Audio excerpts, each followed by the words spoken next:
Hello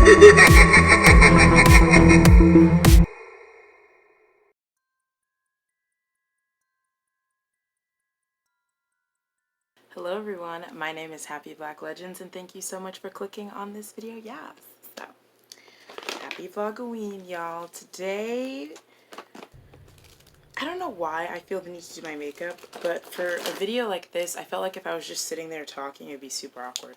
Also, do y'all remember when I dyed this shirt?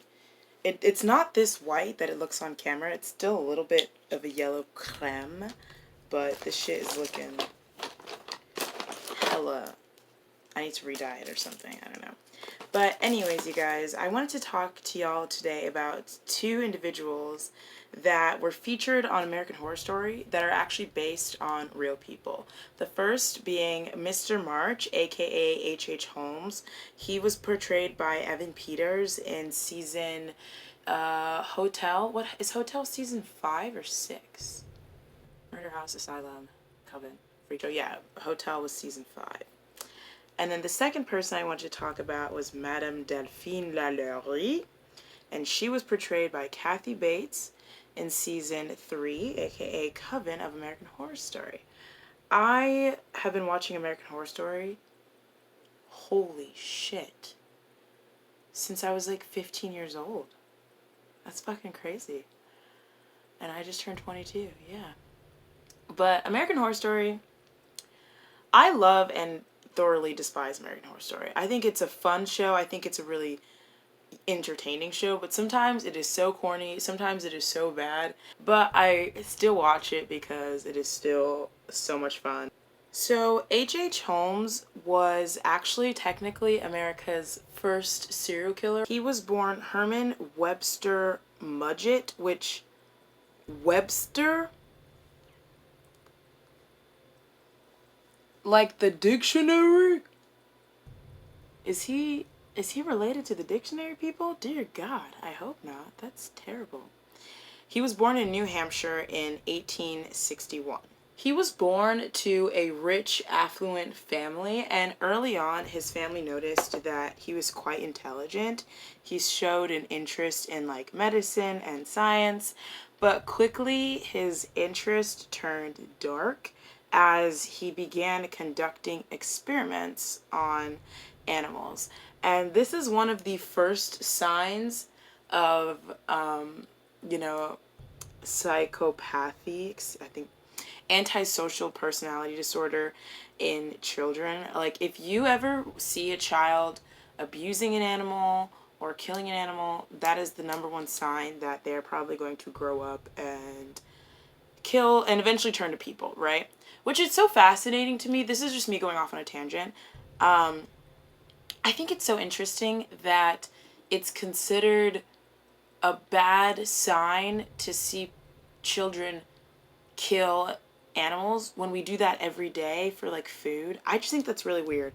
But anyways, it's considered a bad sign. Like, I remember one time me and my mom were driving and we saw this girl kicking her dog, and my mom my mom started honking at the girl because we were in a car and it was like the end of the street. She starts honking at the girl and the girl starts running and the dog's running away, and as she and the dog are running away, she starts kicking the dog, and it's like, what the fuck? And my mom starts like honking at the girl and I'm like, what are you, that's not gonna actually do anything. We just witnessed a literal psychopath. Like, that girl is... And I was like, does her family know? Like, what is going on here? Like, she's a psychopath. Like, but yeah, he was like murdering animals, and it was also actually believed that he had something to do with one of his friends' deaths as well, though it was never proven, which that is super weird. I'm trying out this new method of using mascara to fill in my eyebrows instead of using the tattoo liner, because whenever I use the tattoo liner, I never do it right, and I just want to see what this looks like. I'm sure it might not look the greatest, but we're just trying shit out, okay? As he got older, he actually ended up becoming a doctor and going into medicine and becoming a med student. And he quickly began a life full of crime, which this is so crazy to me because it's like, dude, you were coming from a rich family, so I don't know why, like, I don't know what was going on, I don't know what he was doing, but I just think it's so fascinating that he was from a wealthy family, but he was committing like insurance claims, like insurance fraud and things like that, and he would take, this is not funny, this is not supposed to be funny, but when I read this, I did chuckle. He would take like cadavers from his school and actually like use them for like life insurance and insurance claims, and he'd be like, this is my dead uncle or whoever, and he would get money. I don't know how he managed to pull this off. I do not understand, but this is something he was doing. And he ended up graduating from med school, and he ended up moving to Chicago to escape all of his growing crimes, and that's when he began to go under the alias H.H. Holmes, and he actually got a job at a pharmacy. He ended up working his way up the ranks. It was rumored that he murdered the pharmacy owners, but later on they were found to be alive, so he didn't murder to climb the ranks, but he did murder numerous times later in life. Like I mentioned, he was just involved in a lot of weird, like, illegal fraudulent acts. One thing he would do was he would marry a woman, and then instead of divorcing her, he would marry another one, and he did this like numerous times. At the end of his life, I think he would be involved in over 50 lawsuits, so that just goes to show you, like, this man was in the thick of it. He was just in this lifestyle of debauchery and sin and hoodlummery, like hoodlummery, I don't even know. He was just all over the place. What do I do now with my face? What do I do now? I have this palette. Maybe I'll just fuck around with this palette. Yeah, I'll just fuck around and find out. How about that? So once he took over the pharmacy business, he ended up having obviously like a lot more money and a lot more resources and time. So he ended up, we're gonna fuck around and find out, y'all. That is what I said we were gonna do. So let me just blend that out. Yikes, that is really bad. Let me just blend that out. So that after he began working at the pharmacy, this is actually when he began his construction on his murder house. Can you even see that? Did I blend that too much? I can't see that with my naked eye, but that's because I have terrible eyesight. I want to do that thing where girls put blush on their nose. It looks so cute. I want to be a cute little womp womp. But anyways, I look like the Tin Man. Let me stop. The Copper Man. I look like the fucking Copper Man. I will fix this. Don't you worry. Don't worry. So the first floor was a storefront, and then the second floor was actually where he would torture. Oof, I gotta fix this. This is getting way worse. I gotta fix this immediately. The second floor is actually where he would torture his victims, and then the third floor is where he had like apartment buildings, like not apartment buildings, excuse me, but like apartments and like rooms, I guess. God, why did I do that? That was such a bad idea. As y'all know, I literally do not wear makeup, and so I never have a single clue as to what I'm doing when it comes to makeup. I'm always just kind of goofing around and just acting a fool. That's really all I do. Let's keep it real. Let's be honest, okay? This hotel was insane, okay? It had, like, trap doors and, like, chutes. He had, like, endless hallways and mazes and things like that, secret entrances, so he could easily go in and out around the hotel. Also, the construction of this hotel had many problems. He refused to pay the contractors at one point. So that was just racking up more and more lawsuits against him, more and more problems. But he still went ahead and continued on the construction of this hotel. It is unknown exactly how many victims he had. It is believed that he had between 20 and 200 victims. So, like, thank you for that. That's such an accurate, like, guesstimation. Like, when I read that, I was like, what? Excuse me, like, how is that even... Jesus Christ, this is getting worse and worse. I better stop fucking around and finding out and stick to what I know, actually. This is bad. Let me just blend this out and then go back to playing with my eyes, because this is bad. This is really... This is...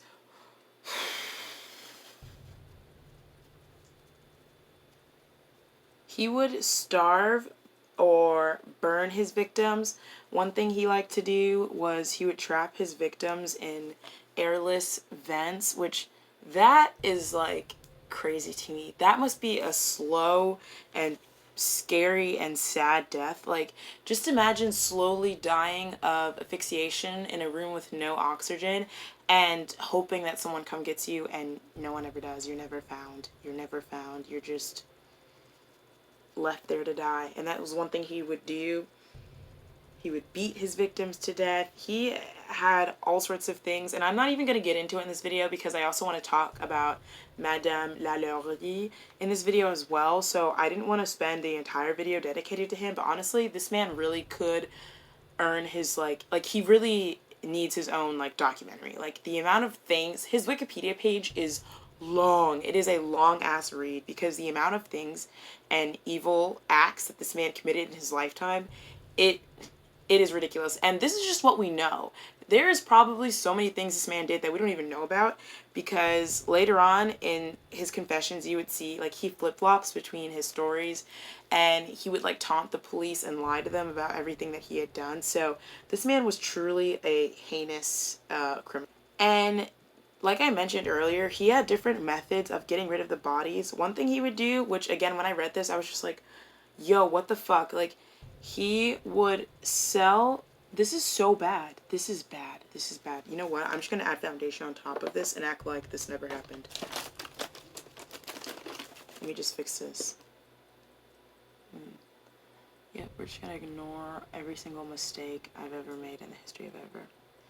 I mean, maybe the highlight looks kind of cute, but no, it was a little too much. I think that looks a little bit better, but honestly, I genuinely cannot tell, so it's anyone's guess, honestly. After basically being a crazy maniac for most of his life, he finally got caught in 1894, and like I mentioned, oh god, and like I mentioned, he, like, would flip-flop between his stories. He would say, I'm innocent. He would claim he's innocent and, like, argue and fight that he was innocent. He would then say that he was possessed by the devil, and that's what caused him to commit all these crimes. Just really toying with the police. I'm removing this immediately. Why do I try things that I cannot do on camera? Like, I don't know why I always do this. I'm always like, yeah, let me try something to do that I cannot do on camera. It's a very stupid habit of mine, and I don't understand why I continue to fall for this trap. Bitch, you don't know how to do makeup. So why do you try to do things that you don't know how to do? Why? Why do you try? Just stop. Get some help. Eventually, he was hanged for, like, all of his crimes, like all the ones that they had him on. I mean, murder, theft, fraud. There was just so much that they had on him at this point. So they're like, you need to leave, sir. And so he was hanged May 7th, 1896, a week and some change before his birthday, actually, which is, like, kind of crazy. But also, thank God. Honestly, thank God. Thank God that he wasn't allowed to live anymore on this earth.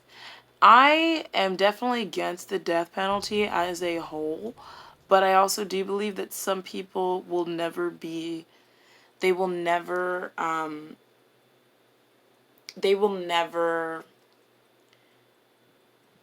just born lacking emotions and empathy, and they are dangerous, period.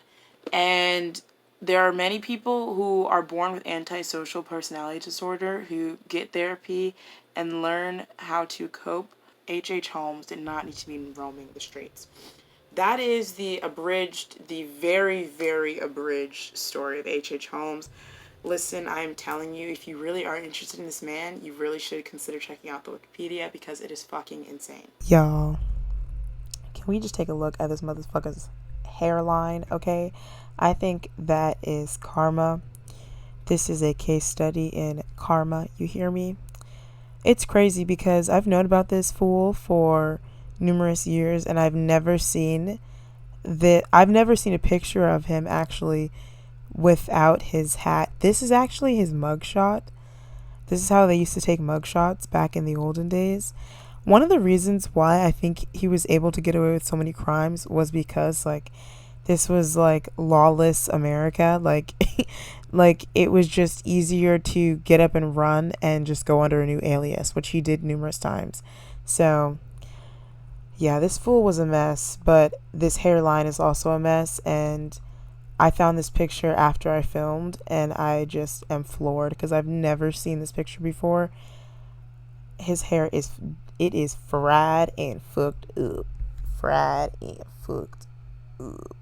Et maintenant, je veux en parler de Madame Delphine LaLurie. Elle habite à Orléans, et she was terrible. An absolute wretched woman. An absolute wretched, horrid woman. She was born March 19th, 1787, and she was one of 5 children. She also, just like H.H. Holmes, came from a very privileged family, came from a very wealthy, affluent family. Her family actually was considered like prominent in the European Creole like community. So she had she had like relatives that were considered high elite socialites in the Spanish community, in the French community. She also had ties to France.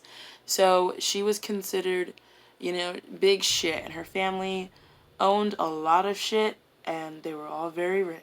During the Haitian slave uprising in 1791, her family grew very fearful. She actually lost an uncle. Her uncle's slaves rose up and murdered him, which, hallelujah, like, bye-bye. You get what you get and you don't get upset, you know? I am just messing around. I'm sure this looks like Shane Dawson. Like, I'm sure this does not look good. And that's fine, you know? I do not intend on becoming a makeup channel. I do not intend on wearing makeup. I just felt like fucking around with makeup tonight and having fun with it, I guess, but honestly, this is not a talent that I possess. So, because of the slave uprising, many slave owners in the South just began to treat their slaves with extra cruelty to ensure that they would not consider doing the same thing to them, uprising and killing them. Miss Shane Dawson realness, let's be honest here. I tried to do like a tricolore, sort of 80s blended eyeshadow look, but I don't want to talk about it, honestly. Let's just ignore it. What lip gloss should I wear? Electric blue. I'm feeling electric blue. On June 11th, 1800, which is actually one of my friend's birthdays, so shout out to my bestie. She got married. Madame LaLurie got married to her first husband, who was a Spanish officer. She was only fucking 13 at the time. Just keep that in mind, y'all. She was like literally 13. Her officer's name was Don Ramon de Lopez y Angulo. Angulo. I think I said it right the first time. I think the second time and third time I should have just shut the fuck up. Lo siento, pero yo hable español. Not at all. I speak absolute shit Spanish. It's so embarrassing. I hate when people come up to me and start speaking because I'm like, oh, don't look at me. She had her first child, a daughter, and then her husband suddenly died. So that was the end of that. Oh, she passed away? Oh. All right. He died in 1804, and in 1808 she remarried to her second husband, and she had 4 kids with him, and he died in 1816. His name was Jean Blanc, and he was a banker. And then finally she married for the third and I'm getting mascara on the top. I can feel it. Maybe this doesn't look that bad. I wanted to try to match my butterfly hat with like the blue and the gold Maybe it doesn't look that bad, but also it probably looks like shit, so I should stop talking. She married her last husband on June 25th, 1825, and his name was, oh god, Léonard Louis Nicolas LaLurie. These bitches with these fucking novel of names. And I'm allowed to say that because my legal name, I have more letters in my name than the alphabet has. Just keep that in mind. I remember when I got my ID, the guy at the DMV was like, is this really your name? And I was like, bitch, you work at the motherfucking DMV. I am 90% sure that my name is not the weirdest name you've come across, motherfucker. After marrying her third husband, she sort of followed in her family's footsteps and became a New Orleans socialite, I do declare. Harriet Martineau was a writer and an author at the time, and she wrote about Madame Delphine LaLurie's multiple rumors about her mistreatment of slaves, which this was really interesting to me because this was in the South during the like early 1800s, so slavery had about 60 more years of legality in the United States, and as we know, like, black people had hundreds of years more worth of racism and just mess headed their way, our way. But it was really interesting to me doing research on this lady because people were like appalled at the idea of mistreating slaves, but it's like, but you all own slaves, so why do you care? And also this was at a time where it was considered normal practice to separate slaves, to brand slaves, to publicly hang slaves, to make them wear all sorts of torture devices, to literally burn your slaves alive and do it in a public setting. Like, this was all normal at a time where raping black female slaves was considered normal. So, like, to me, it's like, what was considered cruelty for these people? Like, this was all fine, but no, we draw the line at a certain point because we have morals. Like, I just found this really weird when I was doing research for this story, and I couldn't really understand it. The rumors actually grew so bad, and all the different stories and accounts of what Madame Delphine LaLurie was doing to her slaves, that a lawyer was actually sent out to remind her about the, and I quote, upkeep, the proper upkeep of slaves, which she was basically violating like HOA regulations. That's how they saw it. They were like, Miss Ma'am, we have rules and conduct for how to treat your slaves. Like, what the fuck is going on here? One of the stories that ended up actually leading to further trouble for Delphine LaLurie was this story of a 12-year-old named Leah who was running away from her. I guess Leah was doing her hair when she ended up coming across a really like matted area, and she yanked on her hair, and it pissed off LaLurie so much that she chased her with a whip, and Leah, wanting to escape the whip, ran away and ended up falling off of like a balcony. Because keep in mind, this was like a 2 or 3 story mansion. Like, this place was huge. So she fell off the balcony and was later buried on the property. And this led to another lawyer coming out and inspecting the upkeep of the slaves. After this incident, they were found guilty of cruelty, and they were forced to sell like 9 of their slaves. And what was so fucked up about this was they put the slaves up for sale at an auction, and then all of LaLurie's like rich family members just bought the slaves back and like gifted it back to them. So the slaves literally like that is, it's not funny, and it's just like so fucked up, but it's just like, I don't know, like, it is, that's insane. On April 10th, 1834, a fire broke out at the LaLurie mansion, and bystanders actually came and rushed to help the family and eventually hopefully to evacuate the family and help put out the fires. And when they got there, the group of bystanders, when they got there, they noticed that the top door. There was like a top room and it was locked. And they were like, give us the keys. And the LaLurie family absolutely refused to give them the keys to this attic. And the bystanders were really confused by this. So they ended up just breaking it down at the door. And when they opened the door, they see at least 7 slaves in inhumane conditions. I'm gonna read my notes because I want to make sure that I do not downplay what they saw. They were mutilated, they were chained and caged. Many had claimed that they had been there for months. One old woman was beaten so badly that she couldn't walk anymore. Many had their eyes gouged out of their sockets, okay? Like they had no more eyeballs in their eyes. And their mouths were sewn shut. Some of them had been like handcuffed and had their limbs stretched to the point of almost being torn. And they forced them to wear like iron collars and other torture devices. I'm going to put a picture here of common torture devices that possibly could have been used in this situation and were really popular during slavery in America. Among the bystanders was actually a judge, and when he questioned Monsieur LaLurie about the esclaves, the slaves, he was like, yo, motherfucker, what the hell is this shit about? Monsieur LaLurie responded, and I just have to read this word for word.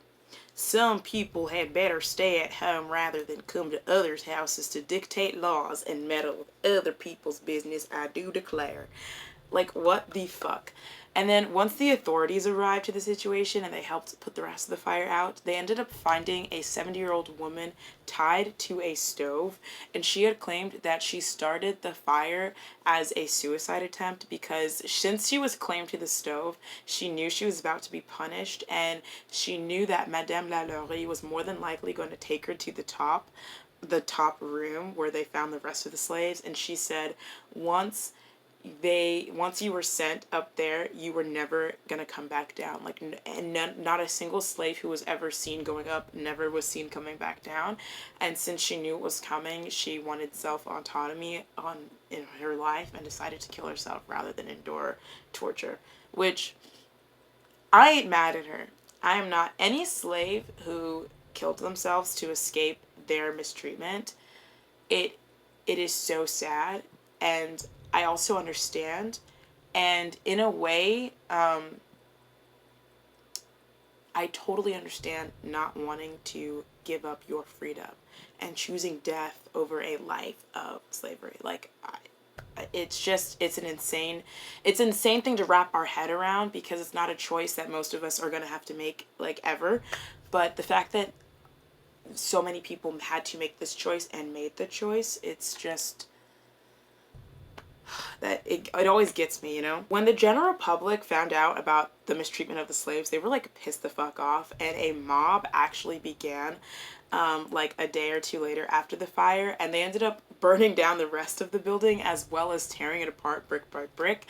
The LaLuries ended up escaping, and they ended up all the way out in Paris, and Madame LaLurie, and she had expressed a want to return to New Orleans eventually, but ended up dying before that could happen. Thank the fuck. Like, New Orleans did not want you back, sweetheart. She died December 7th, 1849, about 15-ish years before the end of slavery in America. This is a really funny tidbit, but in 2007, after the house was rebuilt, well, like, the house had been rebuilt, and then in 2007, Hollywood star, Hollywood alumni, dare I say it, Nicolas Cage, ended up buying the house for like $3.45 million. But then 2 years later, the house ended up in foreclosure and was privately bought. Now, I always thought that you could actually tour this house, but I guess you can't. I guess you cannot go inside, and I guess they do not offer any sort of public tours, which is a shame. I think they would make a ton of money, and I think they should offer tours. Like, I think they should. In a way, it does make sense for them not to offer tours because it's not the original house. I did find this picture of a wax museum scene. This image... it made me feel a lot of things. It made me feel lots of things. I had lots of feelings. there were lots of feelings and lots of things on my mind when I saw this image. And that is all I'm going to say about that. And those are two real people that American Horror Story featured in their seasons. Mr. March was loosely based on H.H. Holmes. It's not a direct interpretation, obviously, but Madame Delphine LaLurie was actually featured in Coven. Honestly, there are so many like historical fucked up people that American Horror Story has featured in their shows, but these two individuals have always stood out to me as truly terrible individuals, like people that were just cruel and crusty, musty, dusty, just all fussy, just fucking disgusting individuals and human beings. And I am thankful that I do not have to share my time on earth with these motherfuckers, you know? So that is the end of this video, honestly. Let me know what you guys thought about this video. Like I said, I've been watching American Horror Story for such a long time. I would love to make more American Horror Story content in the future. At the time that I'm filming this, season 10 isn't over yet, so I don't really know how I feel about the whole season yet, but so far, Miss Girl, I don't know. That's all I'm going to say. But thank you guys so much for watching. As always, a huge thank you to my patrons, my YouTube members, and my subscribers for your endless support. It is really appreciated. If you are enjoying Vlogoween, please consider subscribing because I will be uploading every single day during the month of October. I have pole dancing videos. I have short like content under 2 minutes long, and then I have more long form content. I have makeup looks, I have more serious content, things like that. So please consider subscribing if you enjoyed this video. And as always, thank you so much for watching. Don't forget to like, comment, subscribe, and all that jazz. And I will see you in the next one. Alrighty, y'all. Bye.